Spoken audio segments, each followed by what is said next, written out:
It was such an unexpected turn of events. To misquote what Churchill said about democracy, it's a hell of a lot better than the other alternatives. It was the product of struggle, of dreams, of imagination, and intense collegiality and intelligence. The Constitution still is the glue that holds the South African society together.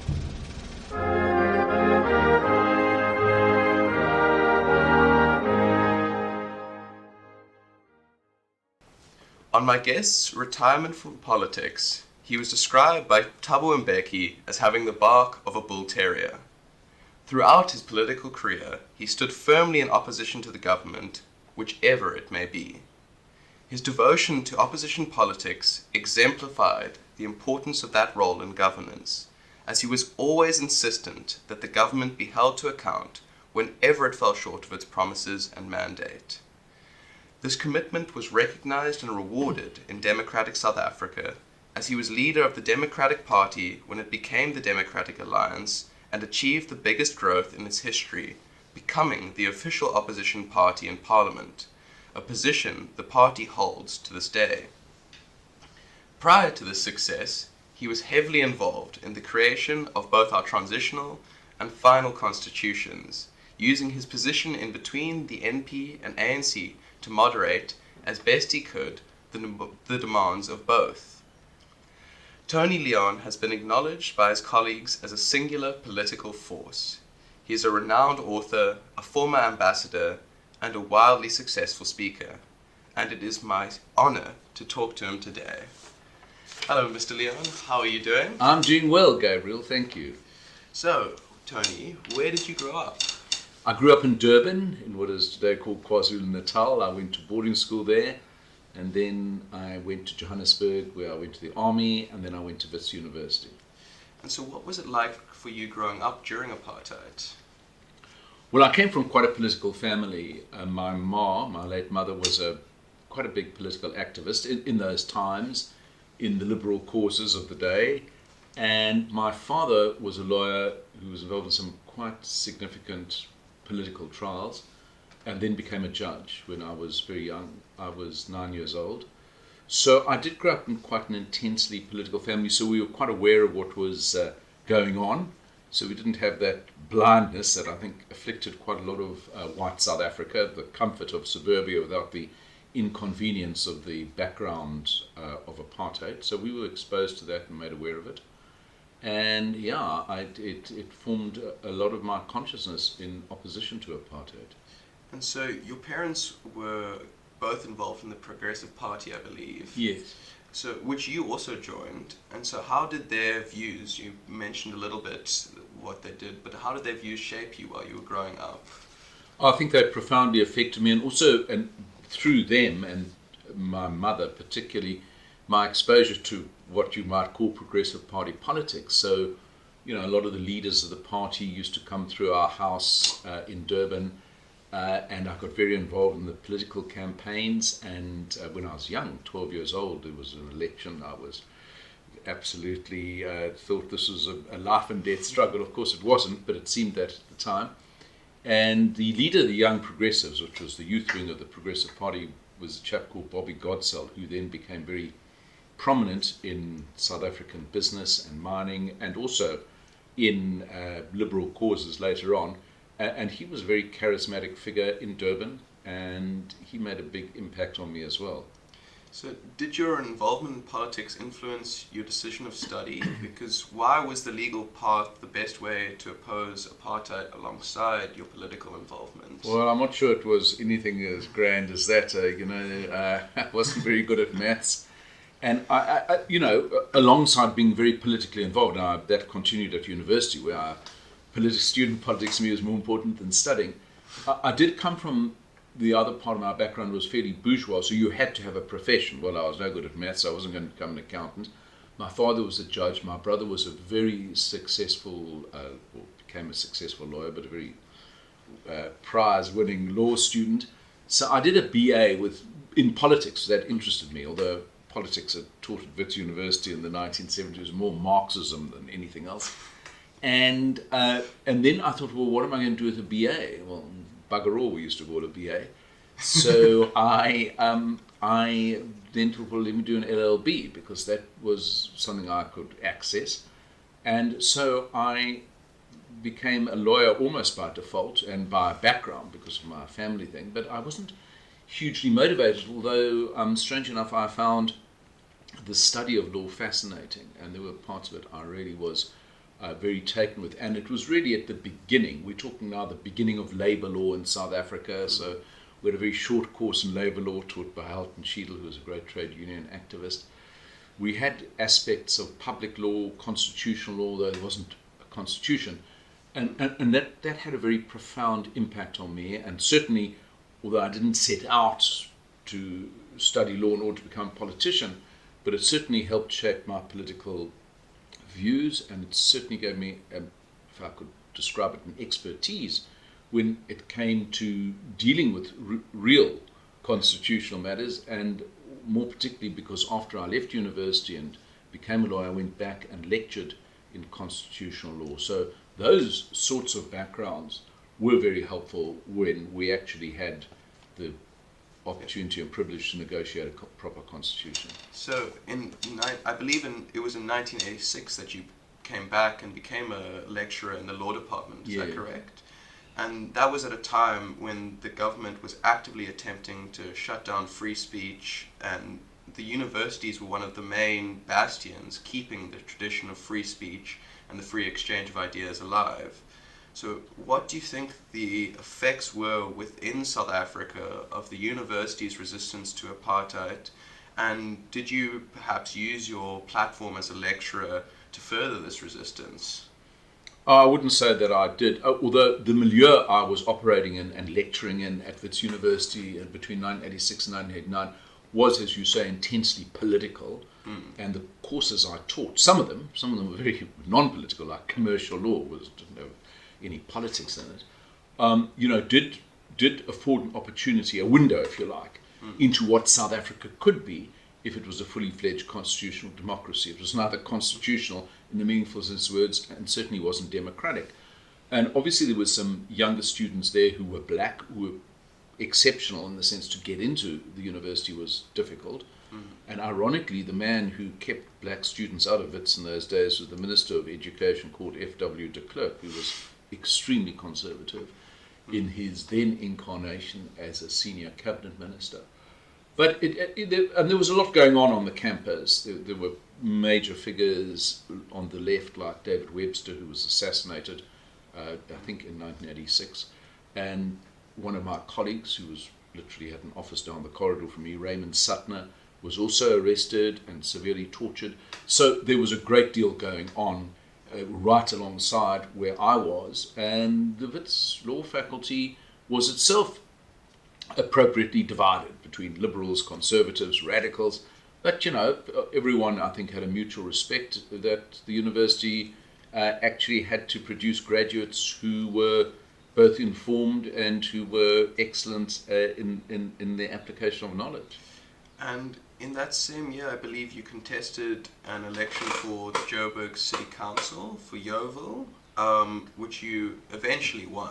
Is that correct? Yeah, it was very difficult. So it was a traditional, what you might call, the party was called the Progressive Federal Party. It was a city council seat. I just literally started lecturing at Wits. I was 29 years old, and I was elected as the party candidate. And it shouldn't have been difficult, but it became intensely difficult because the leader of the party, Van Zyl Slabbert, walked out of Parliament 10 days before the election.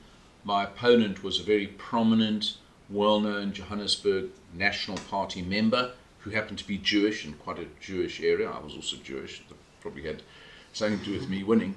But I basically outworked him in the sense I visited far more voters than he did. I had no laurels to rest on since no one knew who Tony Leon was. And we just won that seat by 39 votes, and that was my entry into politics. And I believe that there was some contestation after the votes came in by the National Party? Well, there was a whole kerfuffle about missing ballot papers. Well, basically, they thought they'd won the seat. They didn't. They had suddenly found a packet of 50 votes of mine under one of their piles. So, yeah, But, you know, that's ancient history. But I won the seat fair and square by a tiny, tiny majority. And the great advantage of that, apart from introducing me into an area of Joburg, which my middle-class existence had hitherto shielded me from, which essentially was quite poor working-class whites, because only whites had the vote, particularly areas like Judith's Paarl and Bertram's, which is part of my ward. So that was very important, and to understand people's fears, aspirations, and needs rather than just, you know, middle-class white South African normal needs. The other part of it was that I actually, you know, got on-the-ground experience, not just some theoretical, you know, thing, this is what you've got to do. And ironically, no one, or very few people in politics today in Parliament, has any idea of real voters because they're all elected on lists, so it's slightly different. But I'm wondering, because throughout apartheid, the government repeatedly shut down dissent within South Africa and outside of its borders as well. I think LB Sachs here. But did your involvement in the various opposition parties within Parliament lead to you being targeted in any way? Well, the targeting that did happen, there was one case which I describe in one of my books, and that was because I became the leader of the opposition caucus in the Joburg City Council shortly after I got elected, for reasons we don't have to go into, but I was very young. And I was very aggressive in going after the city administration, which admittedly ran the city very well for white residents and built infrastructure, but was extremely conservative and security-minded, and there were all kinds of goings-on in the traffic department and the security department, which I tried to lift a lid on with some difficulty. And that led to the then head of traffic and security in Joburg actually spying on certain people, including me, it was later revealed. But other than that, no. And look, I think one needs to understand the National Party government, which was extremely oppressive in terms of extra-parliamentary opposition, was more permissive in terms of people who stayed within the system. Now, I was part of a system party, there'd be no mistake. Yeah. Helen Suzman was an MP, although she was extremely significant, but she was within the system. If you stayed within the system, you were more or less not targeted, more or less. If you were outside the system, you were targeted and you were at risk. Yeah, all bets were off. Absolutely. And it's funny that you mentioned Helen Suzman, because my next question was just about her. It's because I think many young South Africans are aware of names such as hers, Helen Suzman, but they, like me, may not know too intimately who they were and why they were important to our history. And as a member of a party, you must have interacted with her quite regularly, as well as being probably influenced by her heroic work in Parliament. So I was wondering, could you describe what she was like as a person, and maybe what influence knowing her had on your career? Oh, she was very formidable, Helen Suzman. She was an extremely attractive personality. She was very good looking. She was whip smart, and she had a great wit. And she had, to use that overtraded word, a lot of charisma within a certain section of South Africa. I mean, I have to say, this didn't translate into mass support for any political cause that she stood for. And of course, we were very closely connected, she and I, on a personal level, and also in a political sense, because I succeeded her as the Member of Parliament for Houghton. So she'd been the MP for 36 years. And it was a very difficult nomination contest because she had a hand-picked successor, and I stood against her chosen successor. So Helen and I had a big falling out then for a couple of years, and then we made up again, and we became close, certainly in the last years of her life. And in my early political years, we were very close, and she was profoundly influential because the example she gave of being a feisty single MP, in the sense that for 13 years she was the only Member of Parliament for the party that I supported, the Progressives. And so she was a flame of liberty, if you like. I think Albert Lutuli, the leader of the ANC, called her a bright star in a dark chamber. But of course, you know, everyone today has a memory of a goldfish. And I actually said to Helen Suzman's daughter, when she was in South Africa a few years ago, she lives in London, I said, you know, very fortunate, the Cape Town City Council named a boulevard in Greenpoint after Helen, because maybe someone will ask, well, who was this Helen Suzman? And especially because, history is now very skewed towards the ANC. Yeah. But I think the importance of Helen Suzman, apart from being an excellent parliamentarian, is that there were many strands to the opposition against apartheid, not just the one strand being the ANC. Yeah, and the liberation movement. Exactly. And so you mentioned your election to Parliament in 1989, and this was at a time in which the wheels were really starting to come off the apartheid state's wagon, and they were starting to recognize that changes were necessary. And so what was the role of the Parliament just prior to the start of the negotiations for the new constitution, and what was its role once the negotiations were ongoing? Those are two very important and separate questions, Gabriel. Let me say this, just 1989 really was a hinge year in South Africa for a range of reasons. I mean, the extra parliamentary opposition, then called the UDF, was really on the march. There was a state of emergency, there was a lot of repression, but a lot of opposition to the government despite that. And then, of course, the big event was P.W. Botha, who was the hardline president, incidentally a reformer in a rather reluctant way, but wasn't prepared to go the whole hog of the reform process. He had a stroke, and he was replaced as the leader of the National Party by F.W. de Klerk. And I really have to say, and I was very politically active. I was the head of the Progressive Party, PFP, in the City Council. I was a parliamentary candidate. I was very involved in the general election campaign. None of us actually realized how profound the changes to come were going to be. And, in September we had the general election. The National Party did badly, and they won power again, but they had their lowest percentage of the vote ever in their history for at least 30 years. I think they got under 50%. We had a constituent system which meant that they had an outright majority. But the party on the march was not the Democratic Party, which the PFP had become, which is fine. It was a conservative party. So the National Party was now being hemmed in from its left and outside and inside Parliament, but from its right. So something had to give. And then the thing that gave was, of course, events way beyond our borders, and that was the fall of the Berlin Wall in late 1989. And at that point, unseen to the world at large, certainly to my side of the political division, was de Klerk was starting to now begin a serious process of reforms that he would unveil the following February, which led to the constitutional negotiations, before that the release of Mandela, the unbanning of the ANC. So what de Klerk did in one 40-minute speech, as I describe it in several accounts I wrote of it, was to turn white South African history, or actually South African history, on its head. 350 years were changed in one 45-minute speech. That's not an overstatement, incidentally, because every catechism, every shibboleth of the National Party, of apartheid, suddenly was in flux, was in play.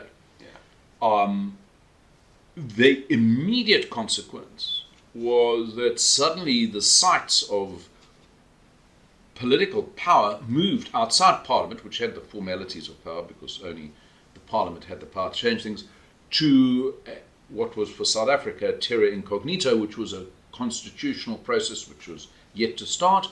A lot of it went onto the streets because people were saying, it's now people's power, not formal political power.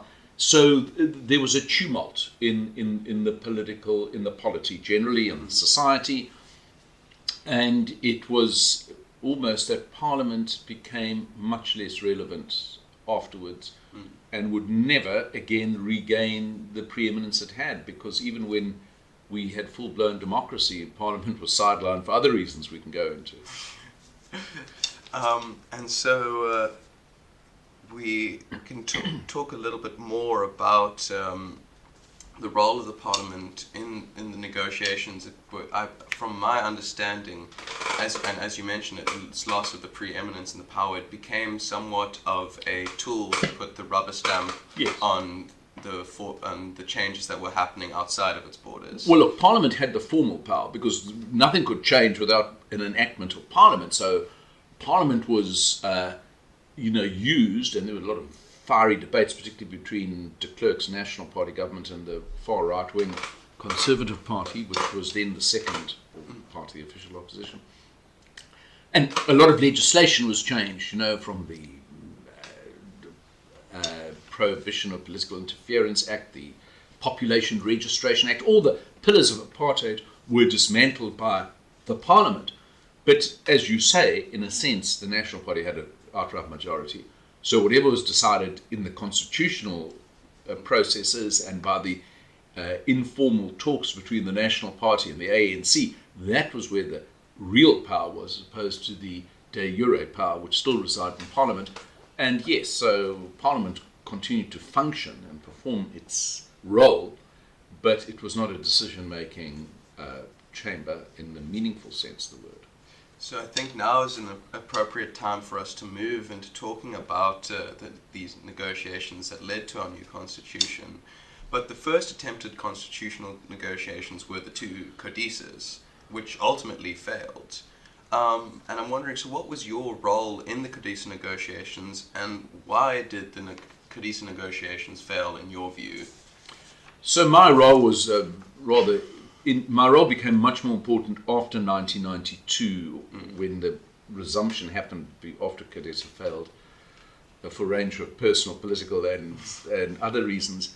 So my early role in Codesa, which was the first phase of constitutional making between, I think it was December 1990 and when they broke down was 1992, those talks. I was an advisor to Working Group 2, which is actually very important. That was where the actual breakdown happened on the system of the Bill of Rights and what the percentage would be required. So my job was to be an advisor to our chief constitutional negotiator, a man called Colin Eglin, who was very significant. But as my fellow advisor said, we are giving advice to someone who doesn't take any. So Colin Eglin was very singular in his approach. He didn't much appreciate some junior backbench MP giving him notes, which I did. And also the Democratic Party was extremely divided. There were factions in the Democratic Party which couldn't decide, should we be close to the National Party, the ANC, hew our own course, and the leadership was very indecisive at that time. But my involvement became much more, if you like, significant when in fact a group of DP MPs moved off to the ANC, and I was appointed, although I was a quite young MP, I was appointed the Justice spokesman by the leader of the party, Zach de Beer, and that did give me a very senior role, both in the party and in the negotiations, because I then said to Zach, well, we don't actually have a policy on a Bill of Rights. We think it's a good idea, but what's our content? And he said, well, would you draw one up? And I got some very preeminent legal scholars who I was close to through my other work, and a couple of political colleagues. We sat around my dining room table in Orange Grove. We drew up a substantive, a draft Bill of Rights that the Democratic Party would present at the constitutional negotiations as and when they resumed. Well, they did resume, as you know, after the terrible massacre at Bishu, I think, was the trigger factor that brought the negotiations back. And then, then it became very important as to what the Democratic Party's contribution would be on the Bill of Rights. And I got right into the engine room of the constitutional negotiations on that issue. Yeah. So to the extent that the Bill of Rights in our interim and final constitution is important, is probably arguably one of the most important aspects, because it gives citizens rights against the government and the state and all comers. I had a big role in that. And I think I'd want to dive more deeply into that, but before we do, I think it's important that you mentioned the Bishu massacre, maybe for us to talk a little bit about what the events were that were happening outside as the negotiations were ongoing. So there was obviously the disruptions in Natal. There was tension all across the country, and what effect did the atmosphere on the outside of the negotiations have on the negotiations themselves and the feelings within in them? Oh, look, it wasn't a quarantined environment, so everything happening outside spilled into the tempo of the World Trade Center in Kempton Park, and there was almost like a parallel universe. There was the one universe, which was the negotiations, which were, there were a lot of technically competent people. Yes, some of them you'll interview who were giving advice. There was a lot of back and forth debate. There was, free drinks and food, so everyone enjoyed the atmosphere there, and they were all accommodated government expense at the Holiday Inn at the airport. So, there was that aspect. And you could have really been, as one of my colleagues said, on Lake Geneva in terms of its, the way it operated quite efficiently and quietly. But then there was what was happening outside, and the outside forces were having, of course, an impact on the inside process. They weren't divorced from each other. And I guess the ANC was flexing its muscles through what you might call people's power.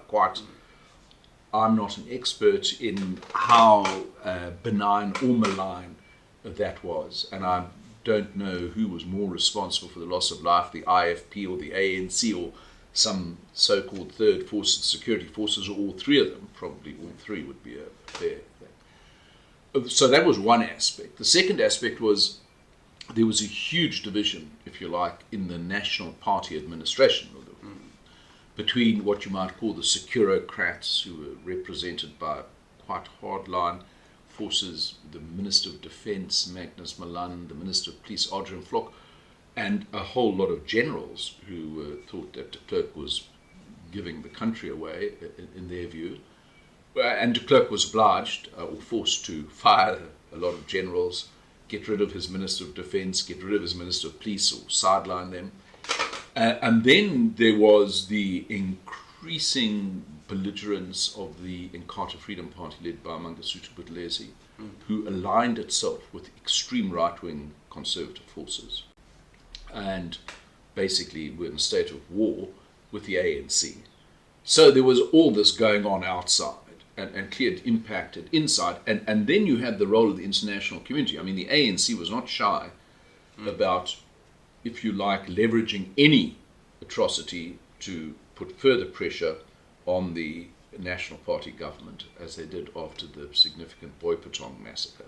A lot of these acts of violence have never been satisfactorily resolved, explained, but they were very significant. And I think the third aspect was the attitude, if you like, of the principles. And so you had de Klerk and Mandela, who were, I always described at the time, uneasy Siamese twins who absolutely needed each other for their survival, but were enormously opposed to each other. They were in opposition to each other, and yet the process required them to cooperate, despite their rivalry, their different worldviews. And de Klerk, I think, he made several mistakes. Maybe all reformers do, but the one mistake he made was he assumed, well, he could spin this thing out for a long time and the ANC would weaken. And I think his mistake was that he thought he was the master of all he surveyed, which in one sense he was, because he had the power. He'd been the dynamo who changed everything in his dramatic speech. He controlled the former levers of power, but he started a process which he could never control. The process quickly began to control him, and actually over time, the forces started to shift in favor of the ANC for a range of reasons. So actually time weakened him rather than strengthened him. And I think, looking back objectively on those times, I think he started with the reverse view, that somehow, he could spin this out for a long time. He couldn't, and he didn't. And especially because after the Cadeta negotiations failed, one of the key agreements was that there would be a date set for our first elections. Yeah, I found that extraordinary. Well, look, to be fair, I mean, once again, it was another act of violence that triggered that. But even before then, he'd continuously had to cede ground to the ANC on a range of issues, on the release of political prisoners, on basically disarming Inkatha combatants and hostiles, which caused enormous amount of bad blood between him and Buthelezi, which alienated a whole section that he might, in his imagination, have been a political partner. Well, that then fell away. But it was, once again, one of the most conspicuous acts of violence was the assassination of Chris Hani on Easter Saturday in 1993. And I very well remember after that shocking event and the violence it triggered and the unrest, we gathered again at the multi-party negotiation process, Kempton Park, and the first item of business, Joe Slovo stood up and said, right, we need an election date. And until we have an election date, we're not going to be able to do anything further here. And because of and then we can be in a much more secure and peaceful environment, said Slovo, words to that effect. And the National Party agreed, and the election date was set a year ahead to the 27th of April. And therefore, immediately, and I asked Rolf Meyer, happened to be at a dinner at some embassy that night when this decision was made. I said, Rolf, why did you give way on the election date? Because actually all the ANC has to do now is sit back, and they're going to win power over time, and time is now going to favour them and not you. He said, well, when you've lost control of the security situation, what else are you going to do? So Rolf Meyer basically said to me, and I record in my book, on the contrary, that's the big consideration. We've got to try and maintain stability here. And the concession on the election date was the sine qua non for that. And of course, once that had happened, the initiative immediately shifted towards the ANC and their viewpoint and their standpoints, and the power of the government weakened. Now, this is very easy, sitting here and, my study, talking about events of, more than 30 years ago. I'm not saying there were too many choices available. Yeah. So maybe they made the best, and as my colleague Colin Eglin said, the National Party has greased the wheels of their surrender, but maybe that's all they could do at that time. And I'm wondering, though, did this have an impact on the attitudes of the various negotiating parties within the negotiations? Was there this sense within the negotiations that the ANC was going to be able to push through whatever it is they liked, or was there more of an attempt to bring the negotiators onto the same page and to insist on kind of unanimity in the decision making? Well, look, Cyril Ramaphosa put it rather well when he said, because CODESA, or whatever it's called, the multi-party negotiation process, allegedly operates something called sufficient consensus. And Ramaphosa once memorably said, well, he was the chief ANC negotiator, that means the Nats and the ANC must agree and everyone else can get stuffed. That's how he put it. And that was probably correct. So it's not that. On the other hand, I mean, if there were a whole lot of deadlocked issues with CODESA, it didn't just mean the ANC got what it wanted, and clearly it didn't get what it wanted on a number of things, but it got most of what it wanted. And there were a number of guarantees that were important for minorities, from property rights to the voting system to some vestigial form of federalism. We can argue it wasn't very much, but were provinces and so on.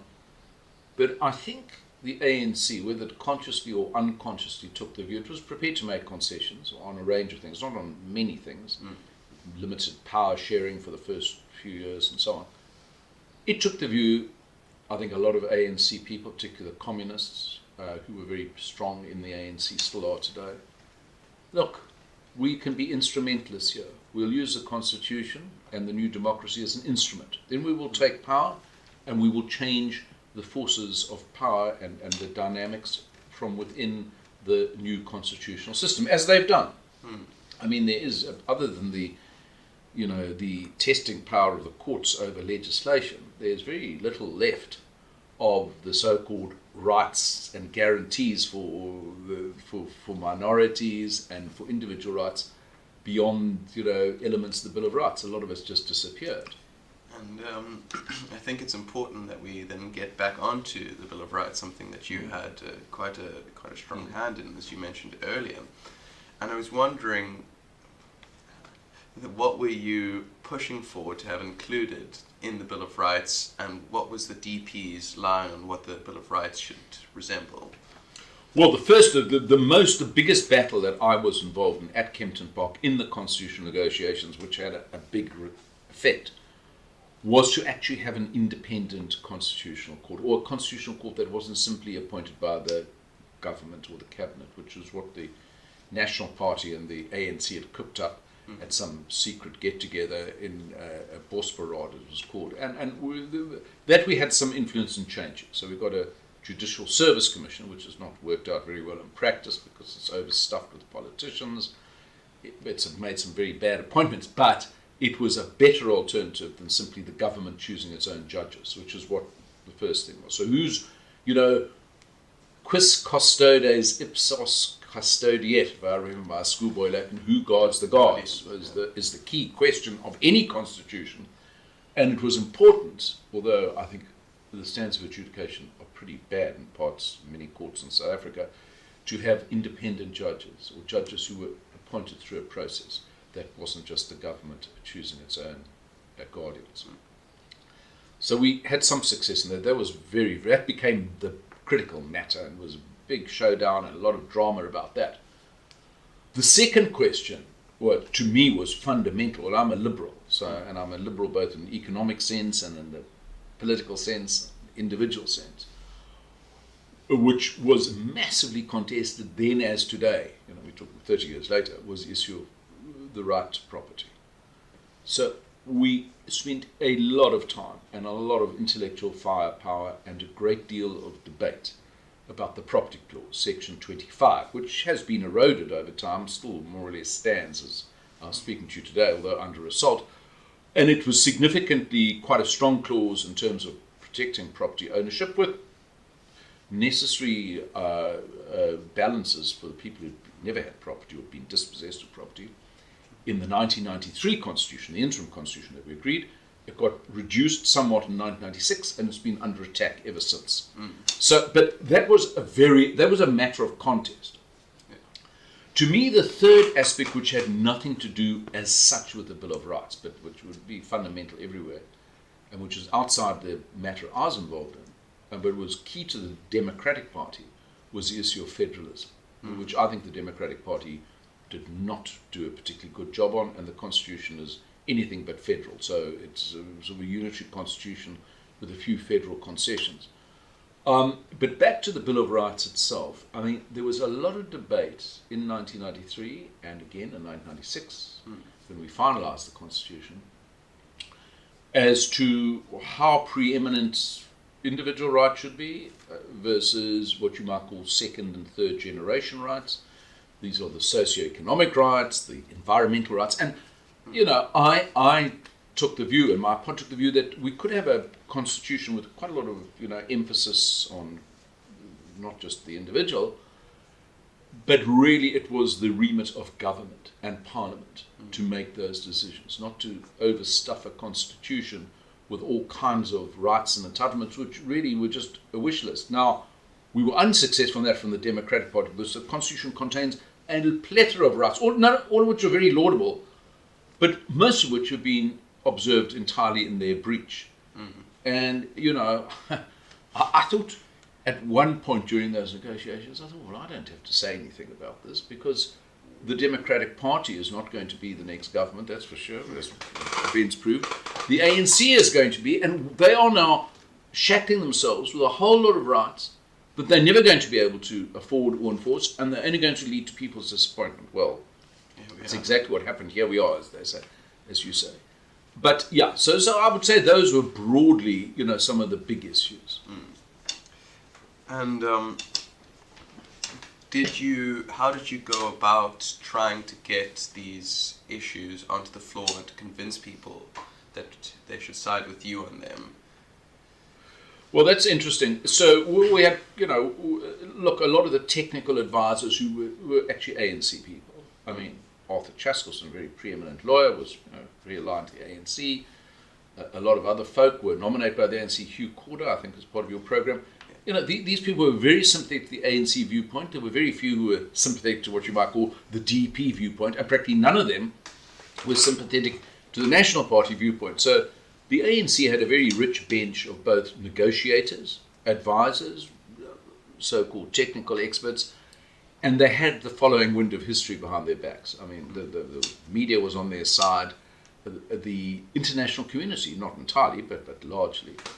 So those were the forces outside, quite significant. I think the Democratic Party did have, our ability to influence other delegates was minimal, I would say. But we got we had a much louder voice than our size or the support we had determined, largely because we did have access to quite a lot of media. So the newspapers were still quite sympathetic to the Democratic Party. We did have access to civil society, so we could, when there was some big, we could ventilate that through some civil society organizations, such as, I was an attorney, and Douglas Gibson was an attorney. We had access to the Law Society, the Society of Advocates. We had our key advisor was a magnificent constitutional administrative lawyer called Etienne Morenik, who very sadly committed suicide in 1996. But at the time, because of his standing as a legal scholar, he had a lot of access to the academic legal community. So we did have ways of influencing the debate, but in and of ourselves, and we could shame the National Party. That was our key. We could, we could always remind them if they didn't stand up for certain things, or we would be there to remind their voters because we were essentially competing in the same pool, of exactly how they'd sold out on certain rights. So we did have access. There's no doubt at all the Democratic Party was small. I had a few meetings with Mandela in that period. We had constant meetings with ANC negotiators, the whole range of them. And we certainly had access to the National Party ministers. I mean, I was the opposite number of Kobie Coetzee, who was the Minister of Justice and the Minister of Defence at the same time. And, I could pick up the phone at any time and say, Kobie, I think this is going to cost you a lot of support in the negotiating. And, you had that sort of relationship. So there was the formal relationship and the informal relationship, and it was a combination, I think, that did give the DP, which I was part of, perhaps more influence than its size determined. So to move away from the kind of grand narratives of what was happening to the more personal, are there any moments, anecdotes, or anything else that particularly stand out in your memory from the negotiation process? Well, there are a lot. The one is I was driving off from my home in Orange Grove to Kempton Park, and I suddenly had a terrible nosebleed. So I thought, I'd better go. I just phoned up whoever was the DP kind of caucus, and I said, look, I can't be there today. It's just, I'm not well. Something happened. And that was the day that the right-wing AWB invaded Kempton Park. So when there's the dramatic thing, they came with an armoured car and the thing, I was at home attending to a bleeding nose and whatever that indicated. So that was interesting. The second, the big to me moment that I participated in was the back and forth shuttle diplomacy around the appointment of judges, and this led to all kinds of meetings between me and Dullah Omar, who was the ANC negotiator, and Kobie Coetzee, who was the National Party negotiator, and television debates, and the terrible thing in that was that we'd got the ANC and the National Party to cede ground and come towards a position that my side of the table had been advancing, and Cyril Ramaphosa knew that the ANC was going to give ground this, and he went to the leader of the Democratic Party, Zach de Beer, this is an example of how not to negotiate something, and said to him, well, look, we'll give you what you want on the appointment of judges to an extent, but you must concede to us on the double ballot. There was a big fight going on. The ANC wanted only one ballot paper, so you wouldn't be able to split your vote between your provincial and your national vote. It was extraordinary. And Zach de Beer, without consulting me, so he didn't know that I'd got the ANC, because he immediately gave way on that, which was completely mad. And so the Democratic Party, but it was just a failure of communication. Now, we didn't have cell phones in those days. So if you didn't physically get hold of someone who's sitting in another room, you would not know what was going on. and my party leader, who was a very nice man, so I'm not dissing him, and he's long dead, simply out of ignorance of what was actually happening, gave way on what should have been a vital concern to the DP. So, none of it matters, because eventually the double ballot was restored and, life went on. But there were a lot of lessons to be learnt about that. And the other moment was a colleague of mine, I won't mention her name, she talked about incautiousness. I knew very well the Sunday Times correspondent, a woman called Edith Bulbring, who was very smart and well-informed. And we were standing on the corner. One of my colleagues, who was actually in the National Party, subsequently came into the DA, she was a National Party negotiator, and she said to the Sunday Times reporter, and I was standing there, I thought it was a very funny comment, she said, "I'm here to give away the family silver, and I'm going to do it with a smile on my face." It's kind of corridor chat. That was on the front page of the Sunday Times 2 days later. So there was, that was an earlier lesson, and be careful what you say and who you say it to. Look, you look back now, and midnight or whatever in November 1993, we all came together, and we agreed to this interim constitution. But it was a very unhappy day for the National Party, because it was a clear division that they'd given too much for some of them and conceded not enough for others of them. And we had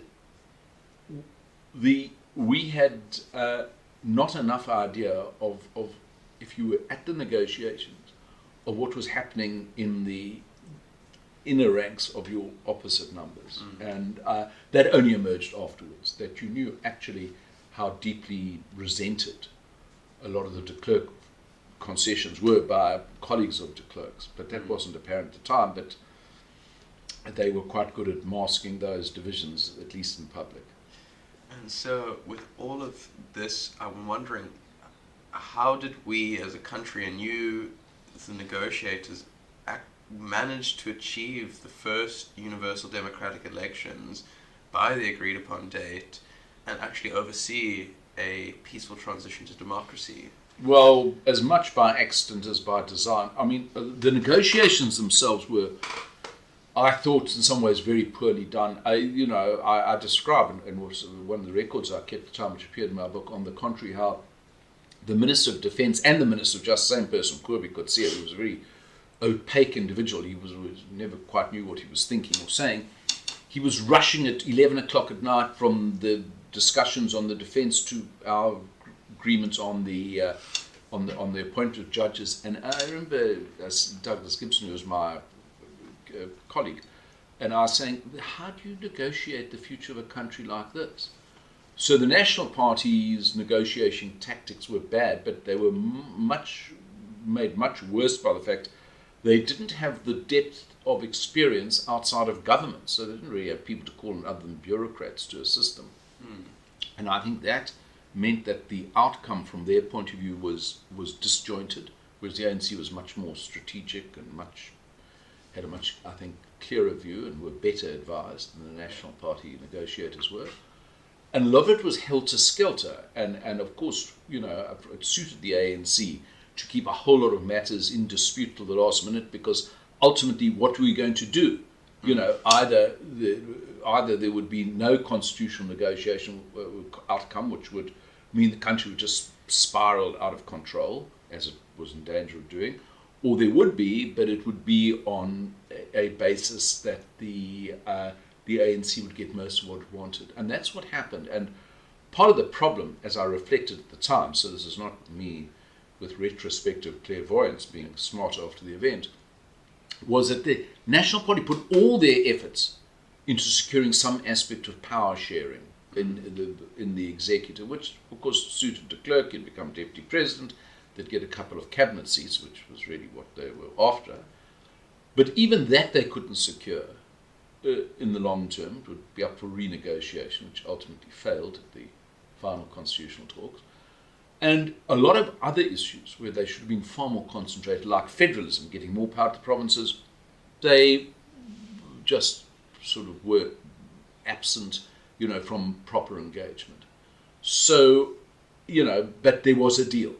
And I have to say, and this is self-critical of my own side, some of my leading members of my party were so determined that there should be a constitutional settlement and we should have a democratic election, because after all, their whole lives had been spent in pursuit of this ideal, that the outcome was almost more important for them than the content. And you can understand, if you've given your whole political life and being to getting a particular outcome, that becomes your crowning desire rather than the detail, the absolute detail of what you're agreeing to. And then what changed for you after the 1994 elections? Well, my party got reduced from about 30 seats to 7. I was then, the leader was obliged to resign, and I was elected the leader of already a party that was battling to survive. So we had 7 seats out of 400. And of course, suddenly we were in a democratic milieu. We'd gone from being a tricameral minority parliament to a majority parliament. So it was very exciting, very dramatic. We had this international icon as our president, Nelson Mandela, whom I got to know very well, and who was the most seductive figure because he would always, manage to charm you and get you to agree to things that you wouldn't otherwise necessarily have agreed to because of the force of his personality. And then we were also, while we were the Democratic Party, I had to try and get through the next period, which we did. We were also negotiating a final constitution. And I want to talk more about that. Yeah. So what was the difference between the negotiations for the transitional constitution and the final constitution? And what were the negotiations for the final constitution primarily concerned with? Okay, well, I mean, the obvious thing was the ANC was now the majority party, but it had about 62% of the seats. It needed 66 and 2/3 to get the constitution through. So it didn't have all the power, it had most of the power. National Party was very humbled in the election, got 20% of the vote, but they had a blocking power, provided they persuade other parties to come along. I have to say, one of the factors which was a feature of Kempton Park, which gets much little attention, was the absence of the Inkatha Freedom Party, who at that stage had 10%, been declining since then, just boycotted proceedings, as they did at Kempton Park. They were absent. So they played absolutely no role at all, by choice, which I think was a terrible failure of leadership on their part. And so, we were, leaving aside all the play acting, we had working parliamentary theme committees, all rubbish. I was a chairman of the theme committee, had no influence on the outcome at all. But it gave occupational therapy, what you do with 400 members of parliament, who are not really playing a role. So it was kind of almost the status quo ante. There were some key issues that were up for renegotiation. I think a lot of the stuff had been settled by then. There wasn't going to be a serious thing. We were going to have an independent Bill of Rights, or independent adjudication. That was not up for rediscussion. The content of the Bill of Rights became highly contested around the same issues. Property, mother tongue education was a huge issue for the National Party. Federalism was almost disappeared as an item on the agenda. There was some issue about provincial powers, which was important, but it wasn't, make or break stuff. Maybe it should have been, given what happened since. And and then there was again a sort of complete disagreement between the two principals, the National Party, who are now the minority, and the ANC, the majority. And so there was the so-called channel again between Rolf Meyer and Cyril Ramaphosa, and Leon Wessels playing a role because he was, I think, the vice chairman of the Constitutional Assembly. And but it was less dramatic. We were at various times brought together in conclaves. We went off to Arniston and Air Force Transport to try and have a meeting of minds. So, the issue for us, certainly at the end of the day, I remember the night before, the 7th of May, we were still debating matters, and most of them don't matter today because they've been supplanted by other events, such as the ability of the ANC to capture the whole of the state and all the bad things that have happened, which no constitution could have saved South Africa from. But we were still having a debate at the last minute in the little Democratic Party caucus. Should we support this constitution? This was a lot of the issues we were unhappy with, which don't really matter now. It's a matter of detail. And, we took the view, one of my colleagues dissenting, there were 10 of us, 7 MPs, 3 senators. It is actually like part of the flag, the constitution. We can't vote against the flag. This is a profound achievement, given where South Africa came from, given what's at stake, so we're going to go along with it. And we noted a whole lot of objections. We went to the Constitutional Court. We got some concessions. But by and large, I still have some academic debates with some elderly academics who make points to me and they say, oh, but you should have had double federation. I said, yes, this is a very nice theoretical thing, but you've got to look at where South Africa was in 1996. And there was a need to actually conclude matters. So maybe the Constitution was the best we could achieve in the circumstances and the times we were in. And so, did your time in the opposition, both during and after apartheid, kind of show the importance of the Democrat? You've hinted at it's that you had your gripes with it. You're not necessarily sold on the details, but do you think that the Constitution still serves an important function? I think it does, but I have to say it's more theoretical than real, because, one of my constitutional law lecturers, a man called Johan van der Vyver at Wits in the 1980s, said, and I've never forgotten this, one of the most powerful things I was ever told by anyone, said, if you ever get to negotiate a constitution, I was the only person in the class that actually applied to at the end of the day, in that particular class. Make sure that you write a constitution with your worst enemy in mind coming to power, not your best friend. And that is profound and very true. So, for example, I think we accorded, not my own point, Dick Moseneke, our distinguished Deputy Chief Justice, as he was at one stage, said, we wrote a constitution with Mandela in mind, not with the Zuma in mind. Well, that was the implication of what he said. So we afforded the president vast amounts of power, which, again, should have been circumscribed in a much more detailed way. So I think that's a failure of the Constitution. But I have to say, there's a famous American judge, Learned Hand, who said, liberty lies in the hearts and minds of men and women, and when it dies there, no constitution, no Bill of Rights, and no court of law can save it. And that is true. So the ANC in the 1997, at its conference in Mafeking, deliberately decided on a paper drawn up by Joel Netchitensi to take control of the whole of society.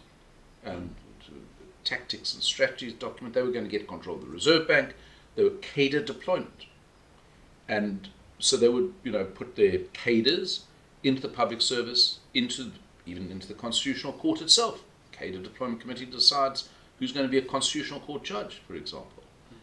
So you can have the most elaborate constitution, but if a determined group of men and women decide that the power of the party, good old Leninism, is more important than everything else, to quote Learned Hand, no constitution, no court of law, and no Bill of Rights is going to save it.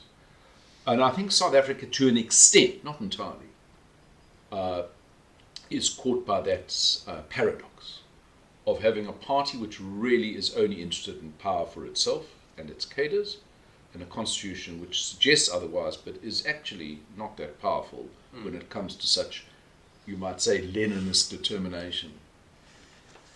And to end our conversation, I was hoping that you would be a little bit more optimistic about the role of the Constitution. But is there a reason why South Africans should still rally behind the Constitution in the modern day era? To misquote what Churchill said about democracy, it's a hell of a lot better than the other alternatives. I mean, for all its limitations, for all the fact that it can't really withstand the rapacious power greed of the ANC, it still provides some degree of independent adjudication. It does afford people some rights. it is much better than having nothing at all, or simply unbridled majoritarianism, which would actually make people utterly powerless. So, compared to the alternative, it's much better. Well, thank you so much, Gabriel. Tony, for talking to me today. I can see that despite having exited the political sphere, you still maintain the bark of the bull terrier. Oh, thank you. Well, I have views. Great. Thank you very much. Appreciate it.